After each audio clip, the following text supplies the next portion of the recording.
Dito sa episode na ito, ay ipapakita ko sa inyo kung anong mga requirement ang pagkuha ng plaka, first owner or second owner. Tara, samahan nyo ko. Una nga sa listahan ay yung 2 valid IDs. Nagpa-xerox na nga tayo dito bago lumarga. Sa mga first owner, ito yung mga requirements na kailangan. Ito naman sa second owner o yung tinatawag nilang pasalo. Lumarga na nga tayo dyan at papunta tayo sa Centris, Quezon Avenue dahil doon tayo maglalakad ng ating plaka. By the way, hindi nga pala sa atin to. Pinakisuyo lang sa atin to ng aking kuya. Habang binabaybay ko nga ang kahabaan ng Muñoz o yung tinatawag nila ngayong Fernando Po Sr. Avenue ay naabutan ko nga ang isang clearing operation. Ano kaya ibig sabihin ng MDAT? Kapatid ba yan ng MMDA? Paki-comment ka mga lodi kung ano ibig sabihin ng MDAT. Palabas na tayo ng EDSA. Sana naman walang ganong traffic ngayon. Kakanan na tayo dito.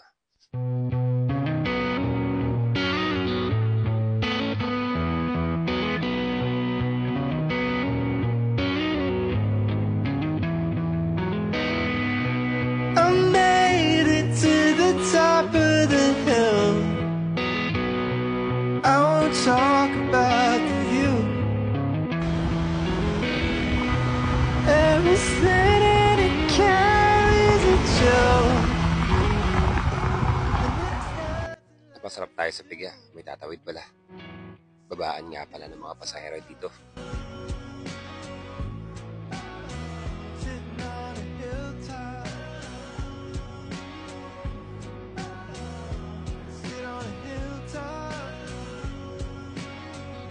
Gumamit nga tayo ng pinagbabawal na technique dito. Kakanan nga muna tayo dito sa Pa-Examiner Street. Tapos pasimpleng kaliwa tayo. Pasensya na po. Maraming salamat. Maya-maya pa ay nakarating na tayo. Dito nga tayo nagpark sa may SM Hypermarket. Paunahan ng slot dito. Mabuti at may bakante pa para sa atin.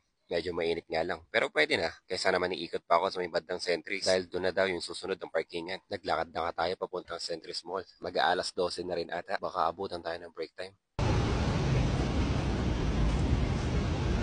Dito nga tayo sa likod dumaan. Sa may DIY. Malayo na kasi. Pagsarap pa ako dumaan. Pinagpatuloy nga lang natin yung paglalakad hanggang sa makarating tayo sa second floor. Pangalawang balik ko na pala to. Noong unang punta nga natin ay naabutan tayo ng cutoff. At sana naman, wala nang aberya this time. At nandito na tayo sa LTO Satellite sa Quezon Avenue. At eto naman, yung mga serbisyong tinatanggap nila. Eto naman yung mga papeles na ipipresent ako, collection receipt, ORCR, with 2 valid IDs ng first owner, may 3 pirma, notarized deed of sale, at supporting documents gaya ng insurance. Once kompleto na, pwede na tayong pumila. May taga-kolekta nga lang ng documents at bibigyan ka na ng number at mag-aantay na lang tayong matawag. Dito nga pala tayo sa section bandang kanan. Dito, yung releasing ng mga plaka. Sa bandang kaliwa ko naman, ay processing ng mga lisensya. Dito nga ay inurasan ko yung pagpuproseso. Nag-start tayo sa 11:20 at pagkatapos nga lang ng mga ilang oras ay tinawag na tayo. May pifilapan lang tayong form tapos releasing na daw. Napapilib naman ako sa proseso na LTO. Basta kompleto yung requirements na ipapakita mo para hindi ka na pabalik-balik sa mga nagbabalak ng kumuha ng plaka dito. Bukas sila hanggang alas 8 ng umaga at pagsasara hanggang alas 5. Pero payo ko sa inyo, mas agahan nyo yung pagpunta para hindi na rin kayo maabutan ng cutoff. Ang ginawa ko nga palang diskarte dahil sa kapatid ko nakapangalan yung plaka ay nagpanggap akong second owner. Wala naman naging aberya. Smooth pa nga yung transaction. At kaunting oras nga lang yung paghihintay. Dumating tayo sa LTO ng 11 a.m. at natapos tayo ng 12:40 p.m. Sana'y may nakuha ko yung idea at diskarte sa pagkuha ng mga plaka. Kung may katanungan kayo, just leave a comment para masagot ko kayo. Pero make sure naka-follow ka na rin para lagi kang updated sa page ko. Oo nga pala, I just want to make a shoutout sa mga top followers at top fans natin since day 1 ng pagbablog natin. Napaka-solid nyo at sana dumami pa tayo.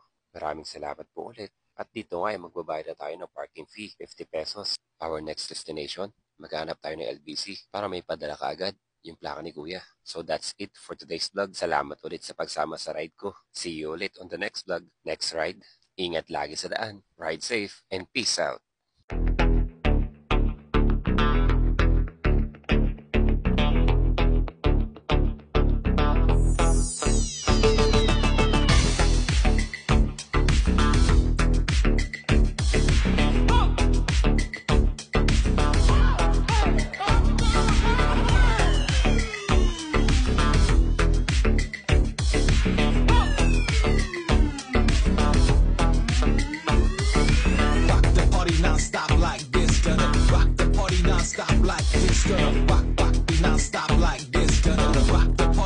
stop like this, gonna rock.